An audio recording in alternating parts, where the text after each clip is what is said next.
Good morning, everyone, and thank you so much for joining us here today on this panel on building resilient health systems and driving positive patient outcomes. So the panel today will focus on how we can strengthen health systems to be more resilient, working together with the private sector to drive sustainable access to high-quality health products and services, and will also include a focus on wellness and prevention. The goal here is really how the US and India can work together to strengthen health systems in their respective countries, as well as around the world. So without further ado, I'll start with some brief introductions of our esteemed panelists. Änjali Kaur serves as the USAID Deputy Assistant Administrator for Asia, where she oversees programs in the South and Central Asia subregions, as well as technical strategies to provide life-saving COVID-19 emergency assistance and address the effects and root causes of climate change and food insecurity.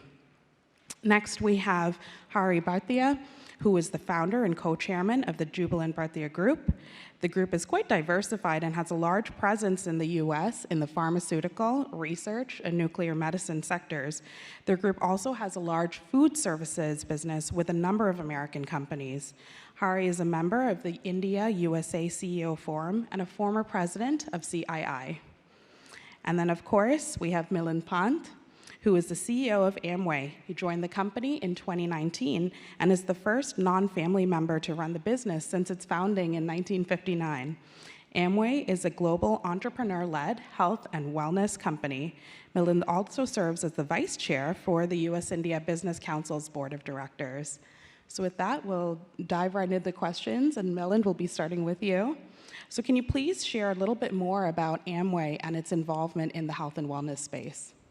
Well, thank you. And first of all, it's just a privilege to be with you, Hari and Änjali, on this panel. I fondly recollect the last time I was in this room was 2019 for the USIBC Ideas Summit. And this year is so timely with Prime Minister Modi's visit coming up next week. So Amway, it started, as you said, 60 plus years back. And it's a fusion of two ideas. The first idea is this idea about micro-entrepreneurship, that anyone, anywhere, anytime can start their own business. But then the second idea with which it's integrated is the idea of holistic health and wellness. And what then are micro-entrepreneurs? You've got 1 million of them across the world, across 100 markets. What they do then is they bring these two ideas together in communities that are about healthy weight, fitness, healthy beauty, healthy aging. Our philosophy is that there are three things as we look forward that are really important in society. The first is health span. The second is that prevention is better than cure. And the third is that all this needs to be done in the sense of community, because it's really tough to have healthy habits on your own. And I think we are on this journey with that as Amway, and we support these micro-entrepreneurs and empower them as they go and build these communities. So that's what Amway is. Fantastic. And then Änjali, over to you. I was hoping you could share a little bit more about USAID's priorities for India and the region as a whole. Great. Thank you. First, it's great to be here. I think it's so important to be able to talk about development work in the context with a business council meeting, because private sector and development go hand in hand. We see it go hand in hand in foreign policy as well, so it's a great integration. USAID's priorities, and for those that are familiar with our programming as the development agency in the US government, is really focused in India on areas of highest priorities, which include climate change, it includes education, health, of course, which we'll dig into a little bit more, but also inclusive economic growth. And across everything that we do, we really focus on the most vulnerable population, right? Who are the most marginalized? Who are the most vulnerable people that don't have access to a number of these services that we speak about? And so in our health programming specifically, what we've been able to do, and maybe you've seen the history of our programming at USAID in India, is that we've been able to work on a number of key diseases. So you all have probably tracked polio eradication. I worked on that deeply in India, in being able to have the last case of polio in West Bengal. We worked on being able to increase the survival rates for maternal and child deaths and, being able to increase that lifespan, what you speak about, Milind. We also worked on HIV very successfully and right now are doing innovative approaches to tuberculosis. And so these are the areas that we continue to work on and look for new areas of development, which includes spaces that focus on digital technology and how do we use digital and innovative approaches to be able to address not just healthcare, but the health workforce as well. And so in the span of time that we've been working in India, we've been able to invest approximately $450 million in the health sector in partnership with the government, with the private sector, with local communities, academia, all coming together to be able to put forward our collective ambitions for the health space in the country. Thank you, Änjali. And Hari, the healthcare landscape has really changed rapidly over the past decade. A lot of that was actually referenced in Anjali's remarks. And as we move ahead of all of the great gains that have been won, innovation and technology have really become the driving forces of the sector. And so can you share a little bit more about what Jubilant Bhartia is doing in this space and how India and the US can further collaborate to support this? No, thank you. The whole idea of innovation, whether it's in India or US, is in the pharma space, is to bring better products for patients and save lives. And also there are so many unmet needs and we need to continuously innovate. Now, if you look at how India has evolved, and I mentioned this in the morning panel also, that we have, if you see Hyderabad, Bangalore, in different parts of India, there are what you call pharma clusters which have evolved. Now, how do clusters form? That you have companies, you have academia, you have research labs, and you have venture capital. Now, what you see in cities like Boston and Silicon Valley, even in New Jersey, these pharma clusters, similar clusters are appearing in India. And what is starting to happen is 10 years back, they were doing mostly contract research. But today, they are doing proprietary research at a very early stage and creating new products. Now, just to give you Jubilant's example, we work on contract research also. We have almost 1,000 people between Bangalore and Delhi, where we discover new drugs for large pharma as well as biotech companies. Now, evolving from there, what we are doing is Jubilant itself is investing in its own research, proprietary research for oncology. We do the early stage research in India and bring that to US for doing clinical work. Now, this kind of collaboration is helping, in my view, reducing the cost of the drug in bringing to the market. And it also can help in future to bring, let's say, innovative drugs in India at a very low cost. I think that is the strength we are building. Now, and I must tell you something interesting, that where did we learn all this from? If you look at the Indian pharmaceutical sector, especially the innovative part, it came largely from US. If you go to any US lab, pharmaceutical lab, and you walk into, and you'll find mostly Indians there working. A very large set of, and these trained Indian people came back to India to work in our own laboratories and other large pharma, and brought in the skill to doing research. And we have scaled it up further, and now artificial intelligence is being used for predicting outcomes for drugs. Now, what it will do is, it will improve the timelines. Earlier, to take a drug to the market would take 10 years. And I predict that with artificial intelligence, because it uses a lot of past data to predict outcome in patients, the new drugs probably come in half the time, in 10 years' time. So I think this is the power that both this collaboration is bringing in, reducing the cost of drug and bringing new innovations for unmet needs.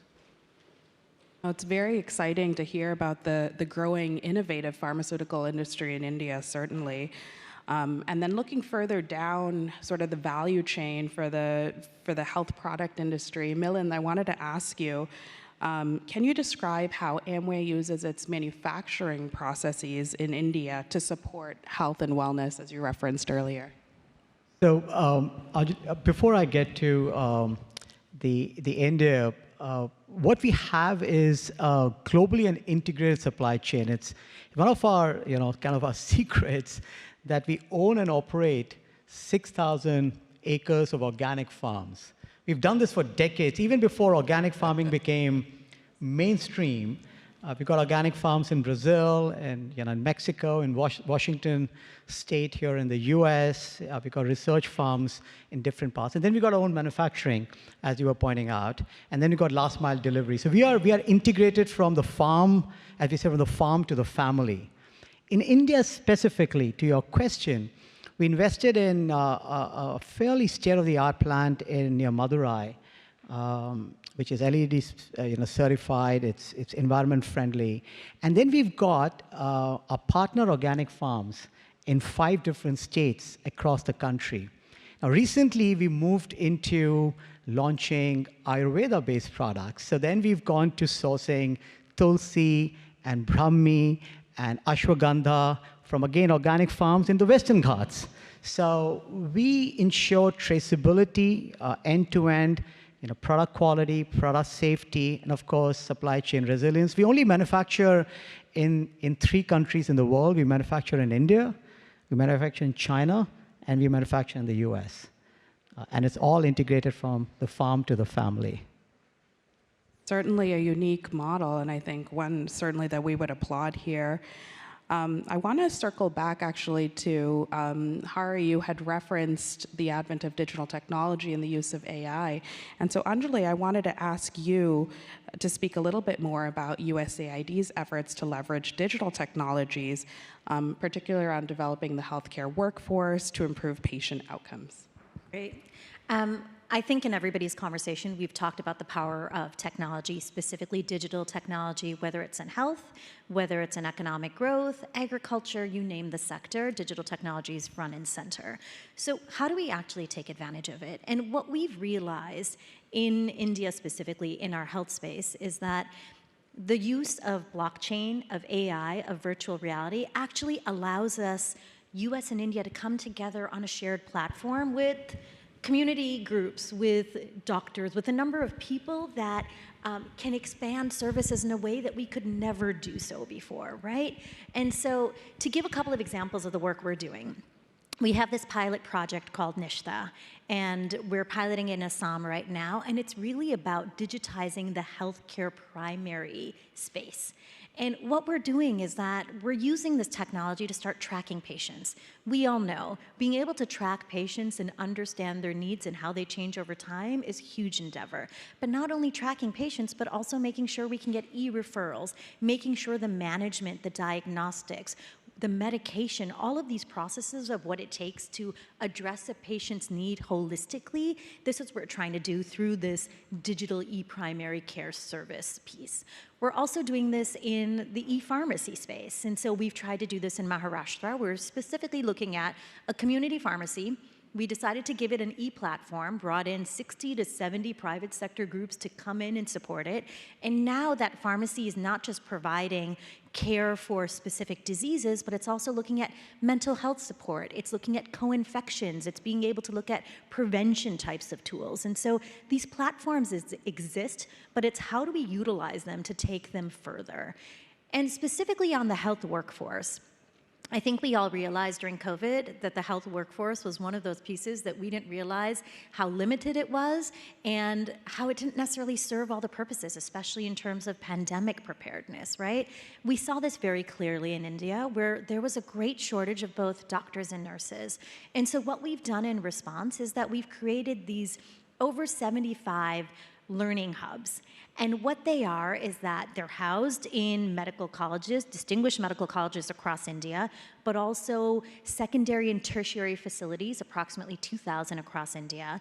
And they become these centers of excellence, right? And so they become these areas where you can not just learn about how to do patient response and standards of healthcare, but it's also how do we do training for the priority areas in health that are most in need, and we feel like there's a lack. And so being able to create this space specifically all across the country ensures that the shortages of doctors and nurses that you find to be in the most rural, most furthest, like last mile reached places are available and accessible in a way they weren't before. So I think doubling down and investing in the workforce is going to be so critical to being able to have any of these services and access to them actually driven in a qualified way. Really exciting to hear about that, Änjali, and a lot of what you're describing is applicable and relevant all over the world, and excited to see also if the outreach to more rural populations also includes telehealth in the future. I'm sure it's already started, so really exciting to hear about that.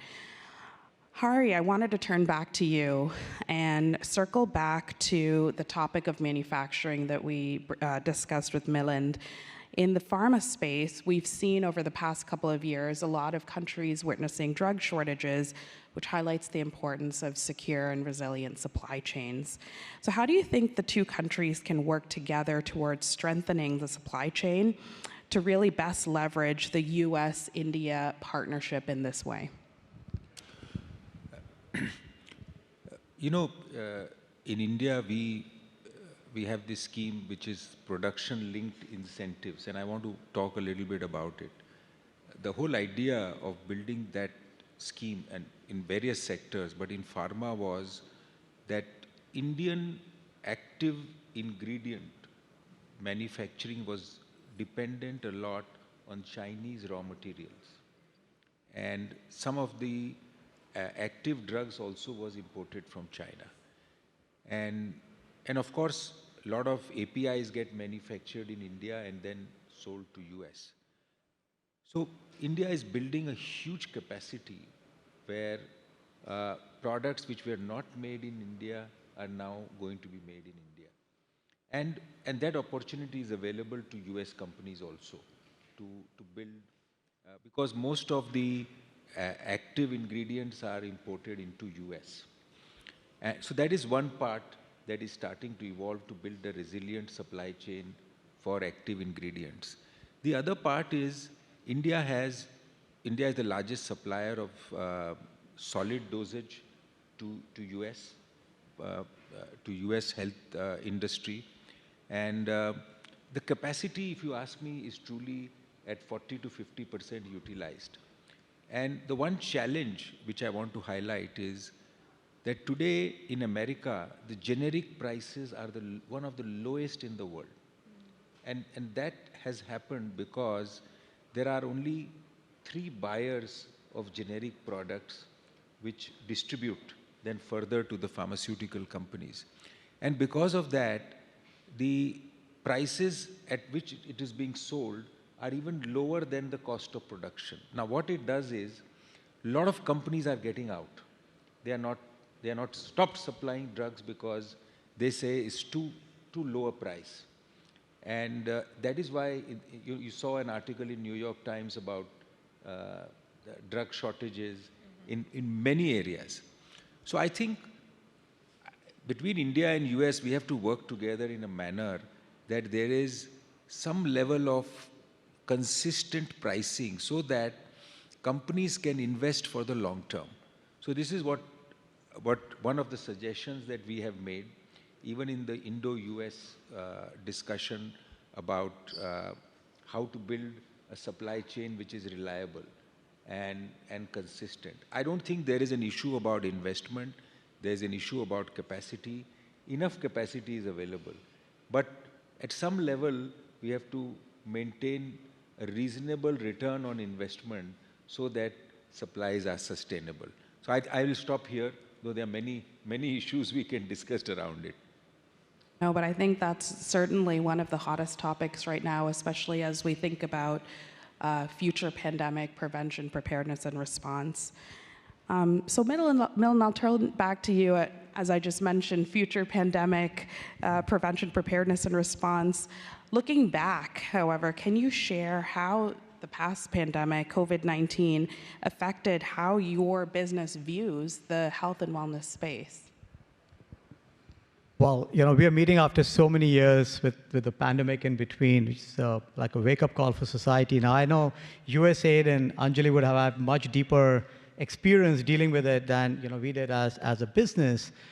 But even if you go back to just the pandemic and the impact of the pandemic, WHO numbers, over 7 million people, deaths, these are recorded deaths, and over 750 million who are infected. So what did that mean for us in the business? And that's your question. I think for us, it was a realization that that health is become even more important to everyone. That includes you, includes me, includes everyone sitting here, includes our parents, our kids, our spouses, our loved ones, our friends. All of us started thinking through, what is it that we need to do to build our own innate immunity? Everyone started thinking of healthier habits. How do we eat better, have good sound sleep, exercise regularly, basic things. As Amway, we took all that in, and we've doubled down on gut health as the starting point of everything that's happening in our body. So we are doing partnerships, understanding the role of microbiomes, how they impact physical health, mental health. We invested in startups in that. We've got partnerships like with IIT Mumbai in India in that direction. And we've got a whole series of innovations that are coming in. But we're not stopping just there, because we are empowering our micro-entrepreneurs who are in turn building these communities. So we're providing them nutrition training at scale. We're providing the content so that they build these communities both on Instagram as well as building it in person. So we're doing both. So we've gone all in because of the pandemic with health and wellness, using our traditional strengths, but going forward, doubling down on gut health and providing training to our micro-entrepreneurs. We've got 1 million of them across the world, over 100,000 in India itself. And that's where we're going, because we believe that's what society requires as we look at next 10 years, 15 years, 20 years. Thank you. Well, as someone with a background in public health, I love to hear you talk about prevention and certainly the importance of communities to health. Social determinants of health cannot be understated. So Änjali, I want to turn back to you. And if you could encourage greater partnership between India and the US, including if you could share how the private sector can really come to the table.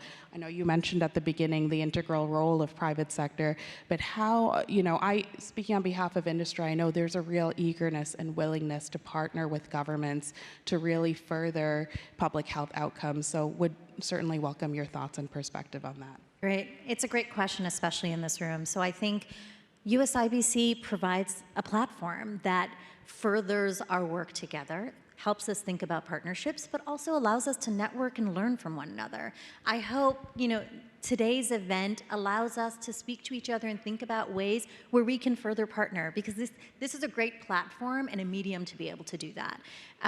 Beyond, platforms and activities like this, India's got a great corporate social responsibility law, which specifically asks the private sector to contribute across the development space. And there's a number of companies that are actually looking and seeking these kinds of partnerships, and they've got so much to add, both in their background in innovation, but also ideas in terms of how they could specifically fine-tune responses and challenges. And I think it's really being able to take advantage of that as well. One of the things we did, which I'm very excited about, is that in the challenge in the wake of COVID, we realized, as we've all talked about, there's the startup space we've all recognized as the third largest in the world, and specifically in the health sector, it's over 4,500 startups. You mentioned this as well, Hari. And so what do we do to take advantage of that? A lot of them struggle to be even able to scale up. They've got amazing ideas, but they don't have that ability to get the capital to scale up. And a number of investors are really worried about being able to invest in an idea that could fail, and that puts them at high risk. And so what we did is, with a USAID grant, we de-risked that proposition. And we essentially invested in putting together with organizations like IPE Global, with Government of India, academia, number of other institutions, we created a blended finance facility. We call it Samridh, and what it exactly does is de-risk that investment and then be able to create this pool, this investment pool. We were able to leverage from our grant up to 10 times the amount and have a leverage pool of $300 million. And now that money is going specifically into health innovations. We've got over 35 health innovations that reach approximately 20 million people to date in India. These are things like temperature-controlled containers, whether it's for vaccines or for other health products. It's all of these things I've seen. Hand-crank defibrillators. It's amazing to be able to have portable X-ray machines and portable,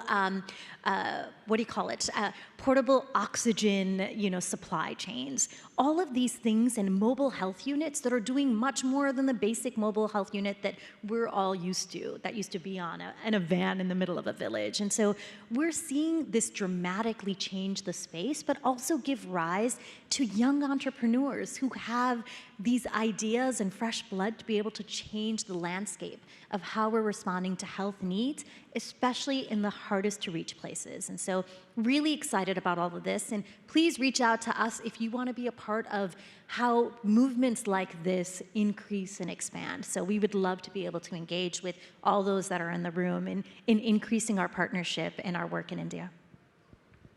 Thank you, Änjali. I know many of us will certainly be taking you up on that. So you mentioned actually de-risking and the importance really of public and private sectors coming together. So Hari, I wanted to ask you a little bit of a technical question. So one of the barriers to access during the pandemic was related to the slow regulatory approval processes.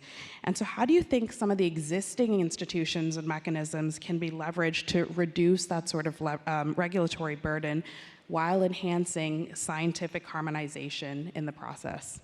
Yeah. No, you're absolutely right. During the pandemic, the speed at which our regulators acted in India was amazing, I must say. And I think we need to retain that muscle and agility.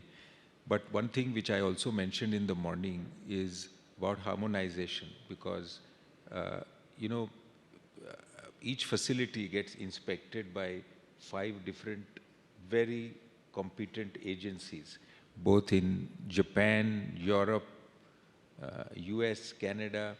So if we can harmonize it and say that if one approval applies to the other, that will release a lot of capacity, and make it easier for businesses to operate. So I think I'll leave it at that, because that is a big thing. A lot of discussions are going on. Finally, I just want to thank Atul and his team and USIBC for having us here. Sir, it's a great honor, and what you are doing is amazing, both for US and India. It's a great platform. It only helps us and build a longer, more trustful, resilient partnership for growth. Thank you, and thank you. Thank you. And I'll actually let our panelists, we'll just take 30 seconds, maybe any final closing remarks, starting with you, Milind. Going back to where we started, McKinsey Health Institute study indicated that we can add 45 billion years of a better quality, healthier life in the next decade for people across the world. And I think that's our mission. We just want to help 1 billion people live better, healthier life. And it's great to be part of this panel with Hari and Änjali. And thank you, Varnee. Thank you. Änjali? Great. I was saying backstage that, during the worst of times, especially during COVID, the private sector stepped in such a meaningful way. And with so many people, it was overwhelming for us in the response. And I think that we need to maintain that momentum because, one, the next pandemic is only around the corner, but also we need to support broader systems. And it's not only during emergencies that assistance is required. And so that partnership is meaningful across that entire chain and process. Thank you. And Hari? Yeah, for me, I'll stay on innovation. I think it's the biggest opportunity that we have together between India and US with such competent people on both the sides from research. And I think we can create new products or new drugs which can really help the patients on both sides.